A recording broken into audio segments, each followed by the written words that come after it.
Good afternoon, sir. This is my part of our reporting of Group 7. So, by the way, I am Jimos Marco Clemente from BSAM 1A. So, physical for fitness. So, healthy living and physical fitness are closely connected. Exercise regularly every day if possible is the single most important thing you can do for your healthy lifestyle. Exercise for fitness. Exercise for fitness is not just for fitness but also for our healthy lifestyle. Doing exercise regularly is essential in our body that can reduce risk and can help our body healthy. Next, physical activity.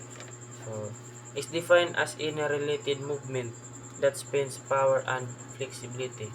So, physical activity, it refers to any movement like playing basketball, volleyball, and other physical activity that can spend power and flexibility. So, exercise also promotes positive physiological changes such as encouraging the heart to give a good condition more readily.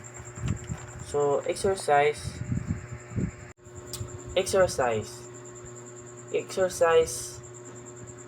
it gives us knowledge and positive mindset, and it emphasizes us that it has a big impact in our body, especially our heart, that can give a good condition and enhance our mental well-being.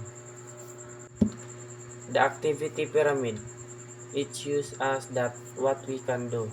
So every day we take the stairs, walking with dog, playing outside, do walk instead driving.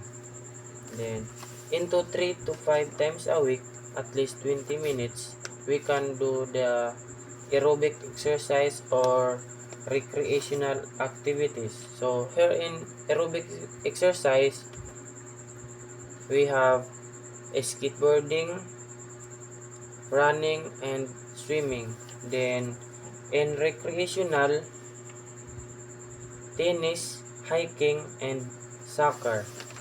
Then into 2 to 3 times a week, at least 20 minutes, we can do the leisure activities and strength and flexibility.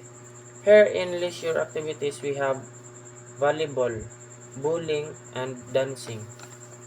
Then here in strength and flexibility, push-ups and martial arts. Then playing video and watching TV. Playing video games and watching TV can exercise our mindset, then cut down on. That's all, sir.